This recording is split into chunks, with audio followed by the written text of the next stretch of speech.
He had it down to an art form. He was one of the most successful converters of old homes to revenue properties in the 70s and early 80s. One of his projects was a large character home in Rockland, a large empty attic, just begging for the Yellowlees touch. One problem was that to make it livable, we need to build a large dormer on the roof. The other problem was that the existing home was already over the livable space ratio allowed on the lot, and applying for a building permit would be futile. So, he assembled the materials, pre-cut the framing lumber, even stained the shingle siding to match the rest of the exterior, and hired his crew, then picked a long weekend. They would rip the rear quarter of the roof off on the Saturday, frame the extension on the Sunday, and finish the exterior on the Monday. And no building inspector would be the wiser. Except this time, Robert missed something, and he rarely ever missed anything. Abutting the back corner of his lot was a large parking lot for a church. The other something he missed was that on Sunday and Monday morning it would be packed because the long weekend he had chosen was Thanksgiving. Throughout the weekend, the parishioners would arrive in their cars, pointing to construction. Robert, grinning as best as he could, would wave cheerfully back at them. The following week, Robert drank his morning tea, waiting for the pounding on the front door and a visit from the city's bylaw enforcers. It never came. He had dodged the bullet yet again. Robert loved music, from classical to Platch, from Bach to Boney M, Rah-Rah Rasputin, Bang It On, Get It On, Rock Casbah. Even more than music, Robert loved parties. Dinner parties, theme parties, and for not any reason parties. But most of all, Halloween parties. He had cobbled together a Macintosh sound system that was loud enough to make most cabarets envious. If you forgot where Robert was living on the night of one of his parties, all one needed to do was stick your head out the window in James Bay and follow the music. Robert's Halloween costumes were always outrageous. One year he decided to dress up as a sex act, and the necessary part of his costume was to be a female blow-up sex doll. Of course, Robert was too nervous to go to Victoria's only sex shop alone. So I was drafted for moral support. As is universally known, Robert was very careful parting with his money and always shopped carefully to make sure he was getting the best value for his dollar. In the almost 50 years I knew him, I've never seen him so anxious to pay for something and just get out of the store as quickly as humanly possible. So as we start the ride home, he starts to unpack the doll, begins blowing it up. "The hell are you doing?" I say. He replies that he's just making sure we don't get all the way home and find Cutie has a leak. It was on the corner of Douglas and Fort, waiting for the traffic to clear, that I realized he was up to something. Cutie was now fully grown, and Robert was slouched below window level so that we could see his face. And he was now rolling down his window next to a bus stop with over 30 people waiting there. I wasn't aware how anatomically correct Cutie was. And he now had the lower half of her out the window, flashing in the crowd. The only visible human face in the car was mine. I remember desperately trying to think if I had something sharp enough in the car to stab Cutie and let the air out of her, and possibly Robert as well. Robert was one of the brightest men I've ever known. He could quote Shakespeare and many other classical poets, talk history until the wee hours of the morning, and knew more about macaws and African grey parrots than the majority of vets in Canada. He was not a slave to fashion and despised grandiosity. He loved and was truly loved himself by many. He valued character over pedigree, and if I may quote Rudyard Kipling, he could walk with kings but never lose the common touch. We've been listening, all of us been listening. Thank you. Ronnie?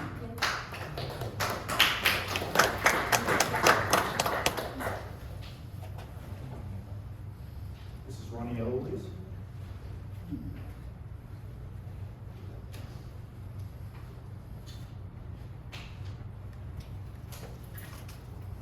Thank you for being here to celebrate Robert's life.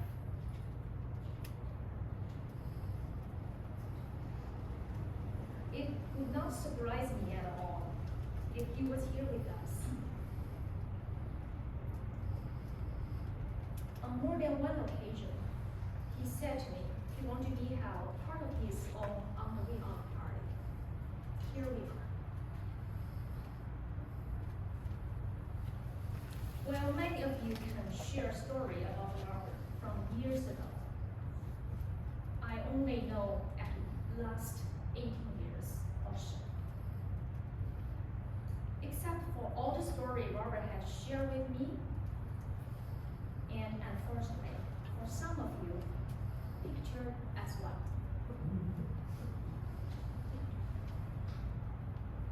The first time I met Robert in person,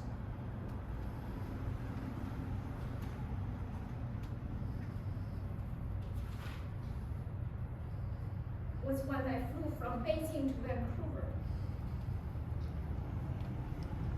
So we could spend a few weeks to know each other.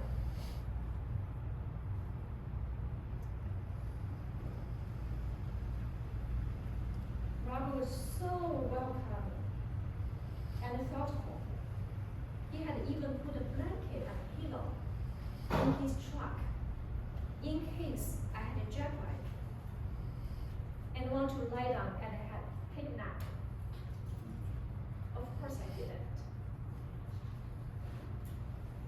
Robert was what you see is what you get kind of guy. Honest, generous, charming, always willing to help, and had a great laugh. He was also so frugal.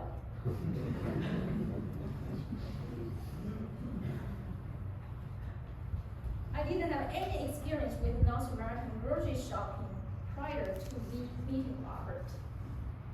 He would always cut a grocery coupon and would go shopping together.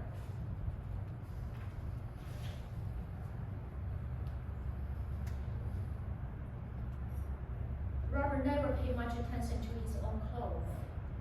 In fact, he wore shorts to his cousin's wedding as best man.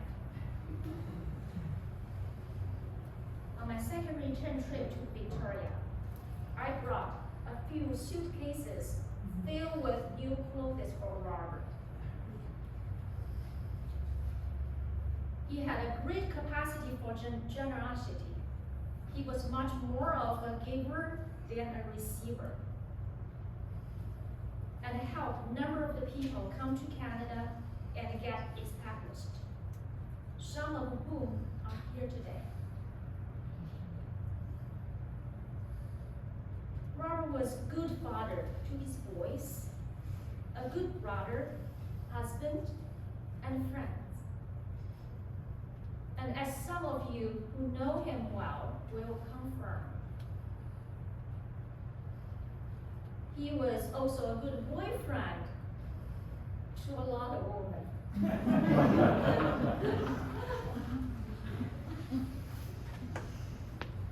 He was very clear with me, though, about his relationships. Once I made a commitment, he said, I don't fool around. But up till that point, anything goes, including making a party.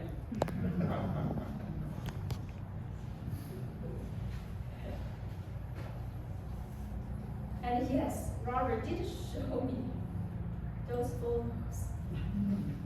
Well, I never asked him to tell me all their names, but Robert claimed he could remember the name at least 72 of over 100 girlfriends.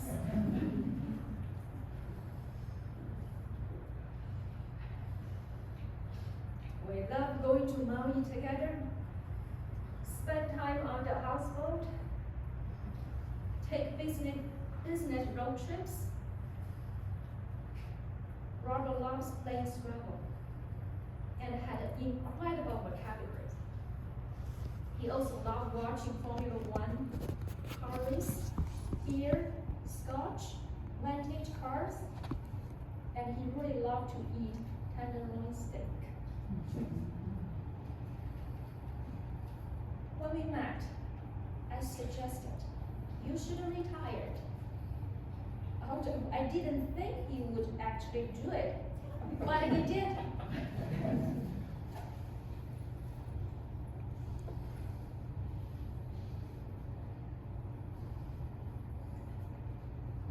Robert became one of the longest palliative care patients in Victoria. All through it, he remained a kind gentleman to everyone anybody. Over a year ago, we need to take Robert to the hospital, and he was put into the end-of-life unit, but he wasn't ready to go. In fact, asked me to bring him some scotch, which I did.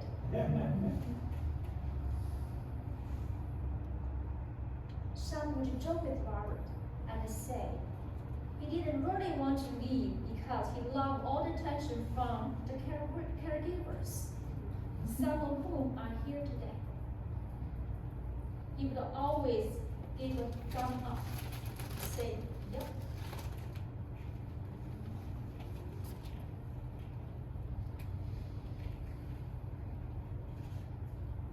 Robert loved his birds, Goldie Tonga, Arlo, and I knew there was one before me. Anyone recall his name? Coco. Thank you. Arlo is African gray. On a few occasions, we put Arlo on the rail of Robert's bed, and he would sit there with Robert for hours.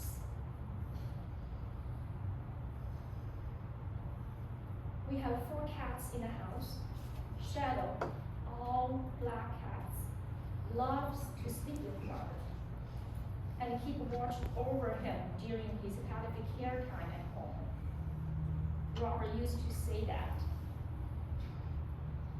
you could tell how civilized someone is by how they treat animals. In many ways, Robert was a human dichotomy.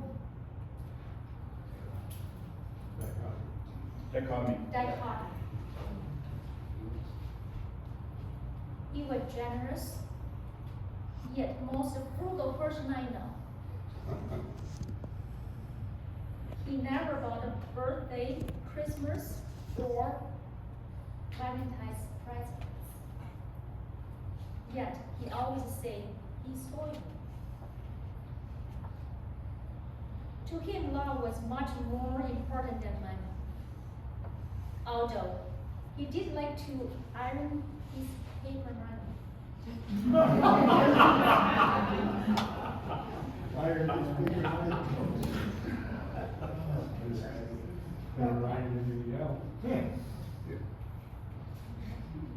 If you need something, we will buy it, he said. Robert's religion was love.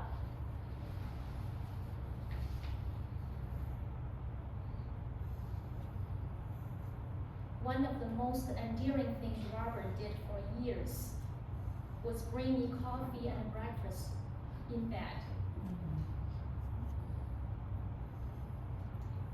Listen to husband and boyfriend here. You got a lot of brownie points for doing that. Robert always say he had a great life. I don't view it as having ended. It is just a continue somewhere else. Robert, you will be missed, my dear husband.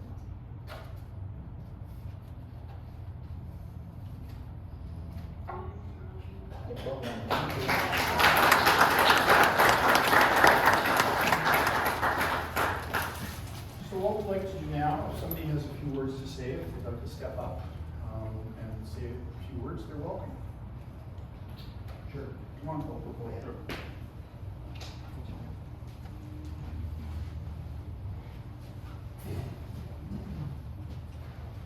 Those of you who don't know, Brent, Robert's brother-in-law. I'm going to do my best to read some messages from 2 sons. As long as my voice will stay with me. Before I say any of my own things,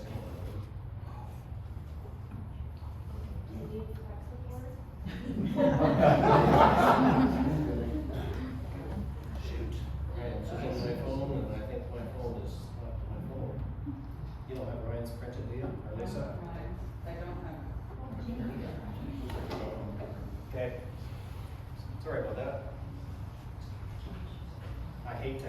in case you're wondering that where. It doesn't show. No. Okay.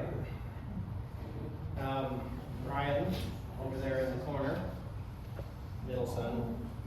I'm incredibly blessed to have a father like Robert Yellowlees. He was kind, patient, helpful, loving, talkative, and a good friend. When I was younger, my dad would wake me up for school, say, "Good morning, honey, it's time to get up," and offer me hot chocolate. He'd make a fire in the fireplace on a winter day, days to ensure that we were warm, and I would stay in front of it to get warm. When I was a child, my dad would take me to his construction site, tell me his plans for the building, smiling with great passion, which I would listen to and with excitement and contentment. He and I would spend hours together watching the Discovery Channel, which became a passion for learning that I still have today. I will never forget when I was in grade 3, I had dyslexia. My dad told me, "You are going to learn to read," and introduced me to a reading specialist. In grade 4, I overcame my dyslexia and could read properly. My dad always cheered me throughout my post-secondary education, saying, "You can do it, buddy, and you're the man for the job." If my dad had not encouraged and supported me to pursue my dreams, I would not be almost finishing my Master of Counseling program to get my degree. I've dedicated my 60-page master's project to my dad. I know he would be proud of me and would be sure to let everyone else know. I'm proud of my dad and blessed to be a part of his life.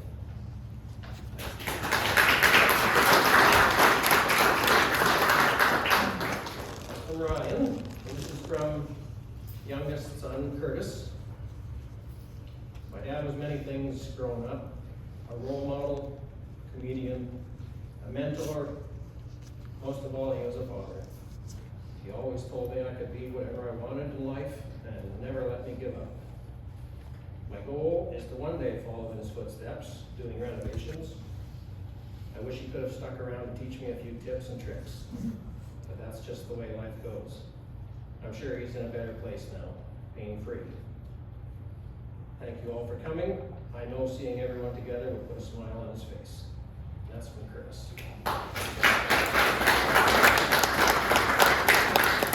Myself, Karen and I were introduced to him roughly 35 years ago, so it's hard not to admire somebody taking on all of the projects that he would just take on with full vigor, and always a laugh, always a joke. Just some old place, let's tear it apart, fix it, get 3 rental suites out of a chicken coop. But it just, he introduced us to so much more, dinner parties and just almost another way of life in our 20s. So Karen would get him for cooking, phone him for cooking tips, and he was always helping us with projects, not be afraid to take on a project, building houses. He was always there for help, lending tools, doing whatever, phoning whoever he had to bring it on. But always a fun time as well. Lots of dinner parties, as mentioned. Houseboating was a real passion of his, and the kids loved it, and boats were passing us. I said, "God, if I had a boat, I'd definitely be dragging this along on a houseboat." So what's under a tarp at Christmas? A boat for the family to use that Robert knew would always be there. So we had lots of fun together. We're all going to miss him. Thank you.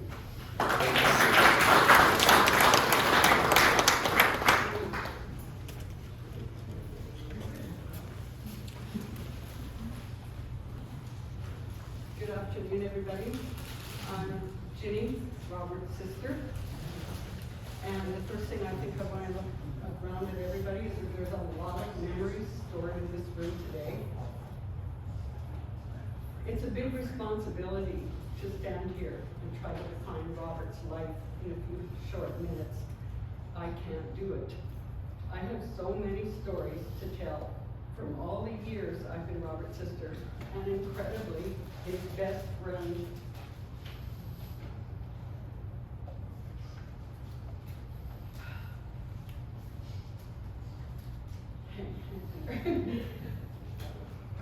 So many of us have had our lives affected by Robert. He was a lovable character we're never gonna forget. Robert's life took a hard left 10 years ago when an insidious disease took its toll. It was as though he was in a boat, drifting further and further away from us each day. Today he's finally at peace, and I refuse to let that disease define how I remember him. I'm gonna remember the man who was first and foremost a giver, a rescuer. Robert was always there if someone needed him. In fact, he thrived on being a hero. Others will have different memories of Robert, but no one can deny his generous nature and compassion for the underdog. He once hired a young man fresh out of jail and needing a job. Robert hired him, and he broke into Robert's house and robbed him. Not deterred, Robert hired a man down in his luck to paint for him. He bought paint for himself and put it on Robert's account. Still not deterred, Robert once came across a young man on the causeway downtown, crying, sitting beside his backpack. Seems he had been given a one-way ticket to Canada to find his way. Robert brought him home, fed and housed him for months before finally buying him a ticket home. He never heard from him again. These outcomes never once prevented Robert from his rescue missions. It just was who he was. And Robert loved his family. Alex, Brian, and Curtis, he was so proud of you and the men you turned out to be. He told me often, Ronnie, the love of Robert's life, you certainly stepped up and took such loving care of him. I know he cherished you. Thank you is inadequate, but thank you. One last thing. An amazing memory I replay constantly in my mind. A couple of years ago, while visiting with Robert, I put a question to him. Robert, if you were able for just one day to have all your health and energy back, what would you do with that day? Before he could reply, because I had clearly thought about my ideal day, I told him mine. It would be start early morning at Whistler with a great breakfast and then a full day of skiing, an indulgent dinner, and end the day partying. I looked to Robert, and without hesitation, he told me his fantasy day. I'd get up early, get in my truck, go pick up some lumber, and go to my job site. That is Robert's passion. How lucky to live a life doing what you most loved. That's a life fulfilled. Thank you, Robert, for the love and memories you've given us. And thank you all so much for being here. It means a lot to us, and I know Robert would love the attention. Thank you.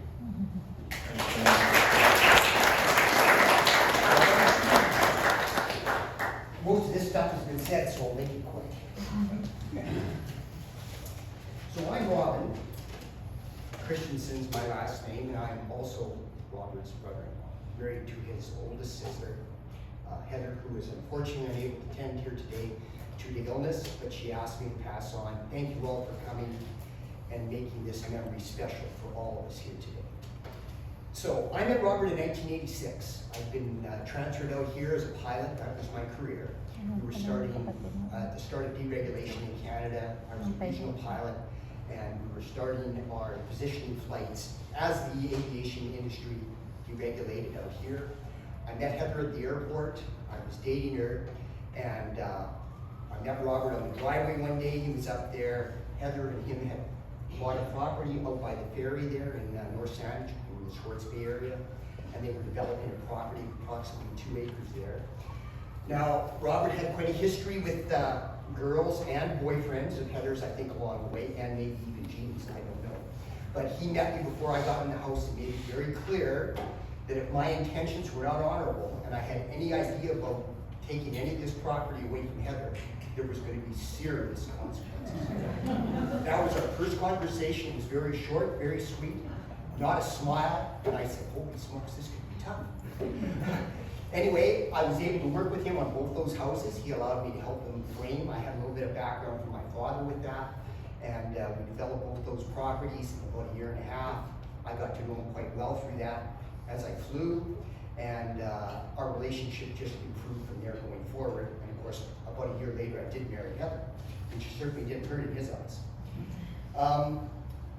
In that development, there had not been any development in that area for many years. Robert had to go around, deal with the municipality and all our neighbors who hated us for doing that. But his charm and wit won them all over, and at the end of the day, he started the development out there, really, at that time, just because of who he was, his ability to get things done, and the way he could treat people, and I think we could all agree with that. So, as we move forward here, as we started our flying base here, all my colleagues, most of them were from Alberta, had no place to live, most of them had never been to Victoria. Robert was an encyclopedia on Victoria and construction and building and renovating. I introduced, or he was able to allow all these people to contact them and help them endlessly in establishing homes, doing renovations, additions, and building lives here. And I got feedback from these people for years on how much they respected and how much Robert had helped them. And he didn't charge any of these people anything. They could phone him anytime. He even come and did work for them and gave them endless counsel on what to do and what not to do. And anybody who's been involved in a project knows how much that means and how much money it can save. And okay, so moving forward on that, I was unable to attend a lot of these parties. I was always amazed by these mansions as I saw them, these heritage homes that he'd renovated and created a business, made them applicable to modern times by doing the kitchens and the bathrooms, providing all these places to live for people from all walks of life. It just absolutely amazed me, his ability to do that and how well liked he was by everybody that had anything to do with him. Plus this group of friends that are here today, all very unique individuals. So passing through that, his passion, of course, was the restoration of these homes, and I was able to meet the most interesting group of people, and I have traveled the world in my job through Robert, because, I mean, these parties, or anytime you'd stop there to see him, there was always somebody there. These people, tradespeople, teachers, lawyers, professional salespeople, they all were there. They all treated you well if you knew Robert, and they were all there because of Robert. There aren't very many people you can say that about. So he was a very special person and an exceptional man. So now I'll just tell you my quick story about him flying. He had an unbelievable interest in aviation. I'm sure most of you know it.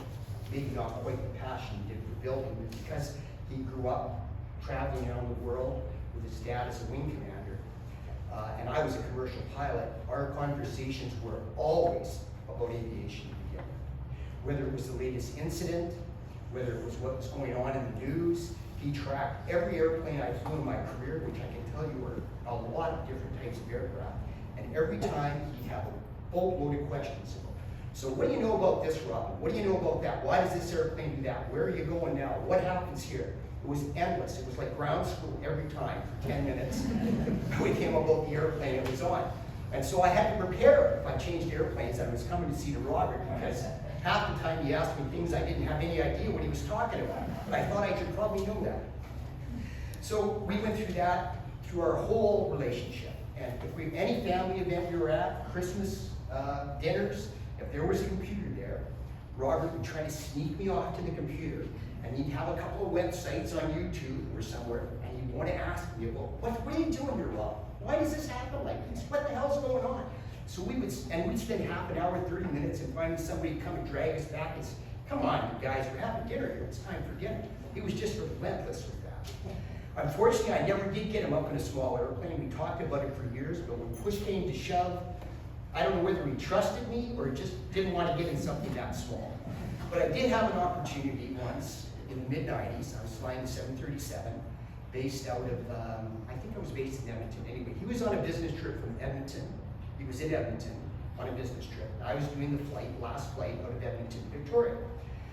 So in those days, we could bring you up front into the flight deck, and he adjusted his plans to come back on that flight with me. He didn't know that I was going to try to get him in flight deck, and I was able to do that. So we brought him up right from the flight planning phase, from the takeoff, the climb out, the cruise across the mountains, and the descent over Vancouver into Victoria. Well, I'll tell you that was quite an experience for me and the other fellow in the air. Robert asked us 1,000 questions, 1,000 questions, until he said, when the hand goes up, you can't talk anymore, right? Because you have to listen to air traffic control. We had the radio on for him. We had quite a bit of weather on that trip. So I kind of taught him how the weather radar worked and how we avoided the weather. He was absolutely amazed by that. We got within 20, 30 miles of a lot of thunderstorms, which at that time of the year were on that route. And looking at those clouds going to 60,000 when you're at 30,000 feet is quite an experience we've never seen. And then, just as luck would have it, clean living guy that he was, as we got to the edge of the Rocky Mountains on the western side, just started to descend at Harrison Lake, basically into Victoria. The sky opened up, it was beautifully in Victoria and in the Lower Mainland. And when you see that for the first time, and I've seen that 1,000 times, and it's still amazing to see. Coming down that descent out of 35,000 feet, looking at Vancouver and the lights, out over Georgia Strait, seeing the islands, the ferries, airplanes taking off from Vancouver and landing. And then you see Mount Tuam on Salt Spring Island. You see the ferries out there, the sun was setting. Well, he was just so excited. And it really reinvigorated me, actually. I thought to myself, wow, I'm taking way too much for granted. We live in an unbelievably beautiful part of the world, and his excitement for that just energized me for years. Every time I thought about coming to Vancouver for years, I thought about how excited would Robert be to be doing this today. We came in and we landed, taxied to the gate, which of course is a normal procedure, parked the aircraft, and we sat in the flight deck of that aircraft until the maintenance guy and the airport people drug us out of there because they wanted to go home and they had to do the checks on the airplane for the night.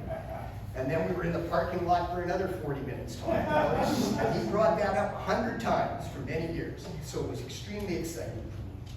And I remember that, and I'll remember that forever. A very, very momentous trip. And it really gave me appreciation how lucky I was to be able to do that. To have somebody like him, and I still think to myself, there's always a Robert Yellowlees in the back of the airplane when I was working. Always. So it really improved my customer service and my PAs and everything. Because you forget about it when you're doing it for a living, right? You forget how special it is to see that for some people. When I retired about 7 years ago, I had more time to spend with Robert. I live out by the ferry there. And I would come in and visit him quite often. I'd always phone. It didn't always work out, but whenever I could, I would stop in and see him. Our visits were 10 to 15 minutes, depending on how he felt and his health. Sometimes Ronnie was there, but she had a lot to do to run that house as Robert's condition deteriorated over the years. I watched him fight that arthritis and that Parkinson's with every fiber in his body right to the end. Our conversations were usually 10 or 15 minutes, our visits. It would always start the same way. He'd have another aviation incident we'd have to talk about for 10 minutes. And we'd say, so what are they doing here? And he'd have way more detail, so I'd have to try to look it up and think about what was going on, and I'd explain it to him the best I could.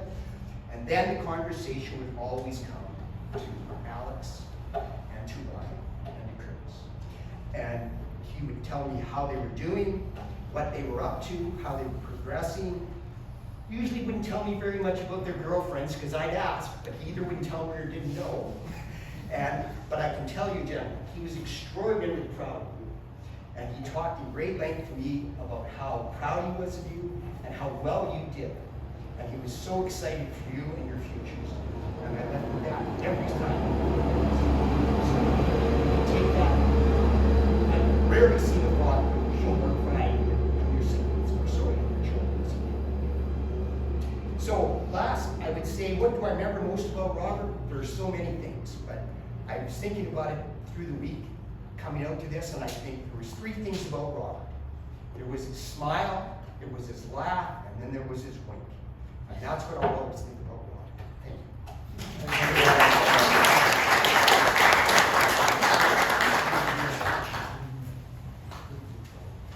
Hello everyone, I'm Alfredo. I'm one of the, I see a lot of familiar faces here. I'm Alfredo. I'm one of the evidence that Robert's graciousness, is here with us. So let me start by saying that there are people in this earth that have the ability to enhance every moment of this time we share together called life. Some people choose to refer to them as angels on earth, while others choose to describe them as extraordinary. Robert is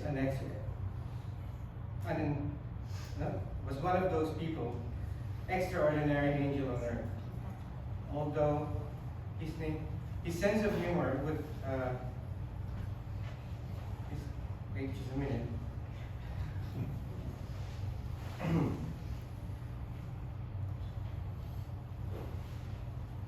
From the heart. Yes. If he was, his sense of humor is going to be a questionable, that if he was friends with the devil, because sometimes words are not enough to say how grateful I am for Robert.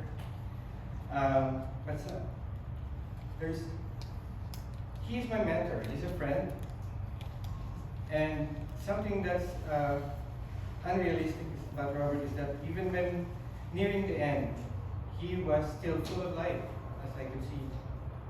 There are times where I find difficult to talk about him because he is my adopted Canadian dad, I consider, and especially today, I'm doing my best not to wallow that, but celebrate on Robert's good memories.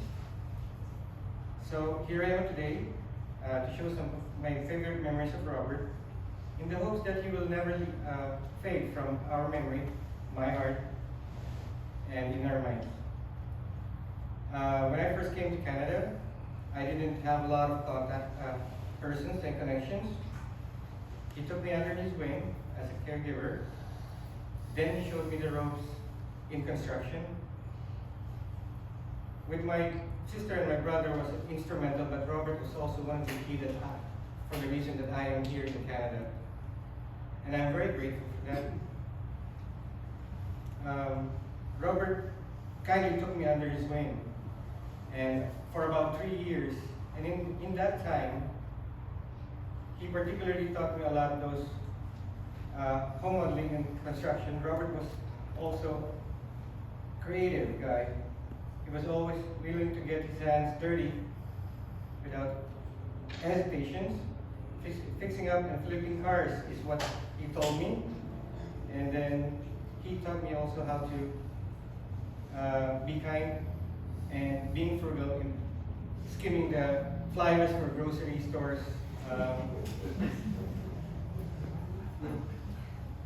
I remember one evening that my family came here. Like before they arrived, I was troubled. I was excited. After 3.5 years, I'm going to be seeing them. But also, I was fearful. I was nervous, and I spoke with Robert about that. He told me all the good, positive traits that I could, and that lifted my morale from there on.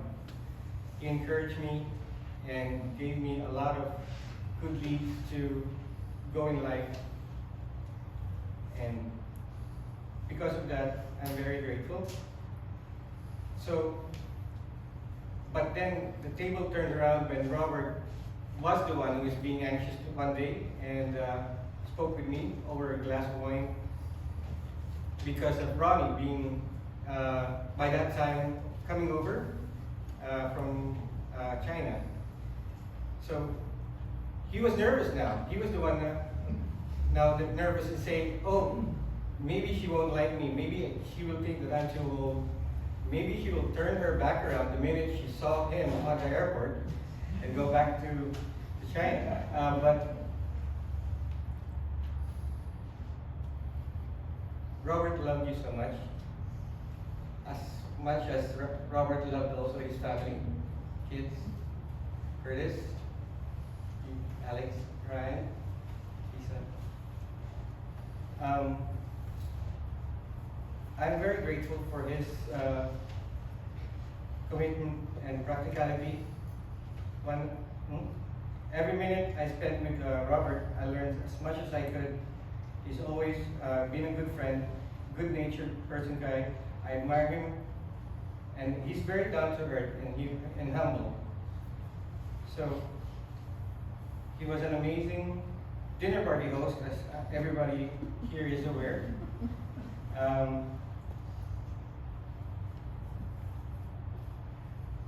There's not enough words for me to say, but I'm really happy to see all the familiar faces that I have lived with for so long, also for 3.5 years. And I just want to pay my respect and gratefulness to Robert being here. Thank you.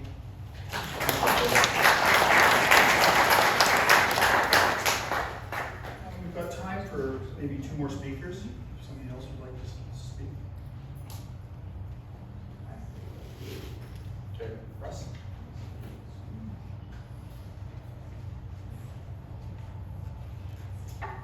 Hi everybody, I'm Russ Kennedy. I was married to Robert's younger sister. I guess that makes me his brother-in-law. I've been trying to think about what to say since I heard that he passed away. And what kept coming to me was Robert lived the shit out of life. Like he lived 3 or 4 lives, that guy.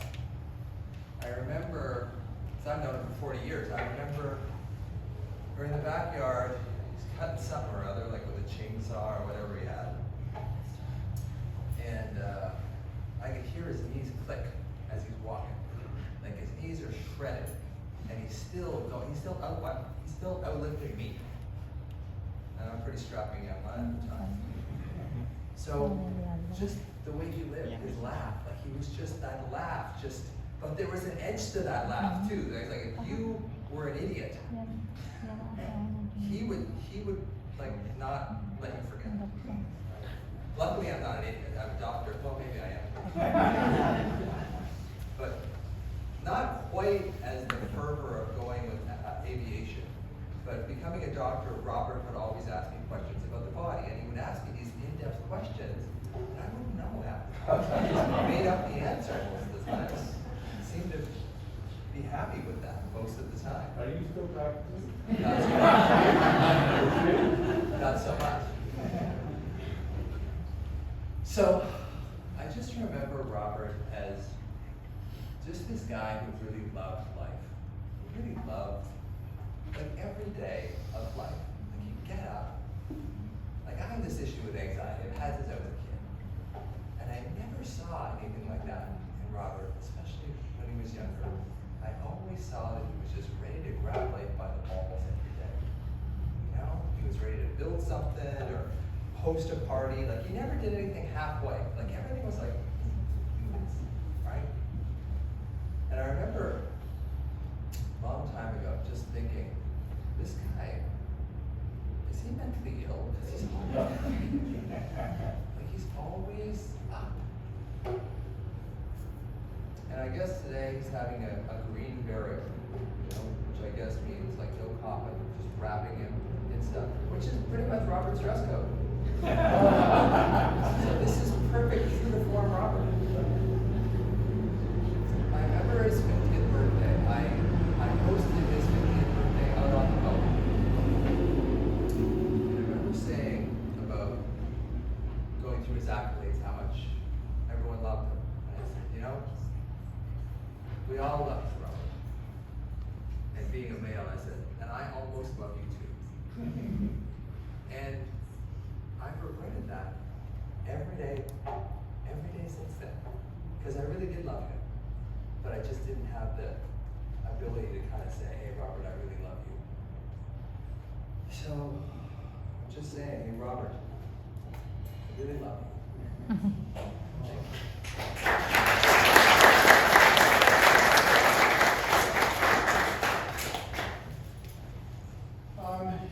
Anybody else? We've got maybe about 5 minutes. Okay, for those of you that want to go up to the burial site, if you could take a white rose with you before you go, and be something that you can put in the burial site for Robert. I'm going to read a poem now by Luther Beecher before the verse arrives. And it is, I'm standing upon the seashore. A ship at my side spreads her white sails to the morning breeze and starts for the blue ocean. She is an object of beauty and strength, and I stand and watch her until at length she hangs like a speck of white cloud just where the sea and the sky come down to mingle with each other. Then someone at my side says, there, she's gone. Gone, gone where? Gone from my sight, that is all. She is just as complete in mast and hull and spar as she was when she left my side, and just as able to bear her precious freight to the place of destination. Her diminished appearance is in me, not in her. And at the very moment when someone at my side says, there, she's gone, there are other eyes watching her coming, and other voices ready to take up the glad shout, here she comes, and that is death. Death is only a horizon, and a horizon is the limit of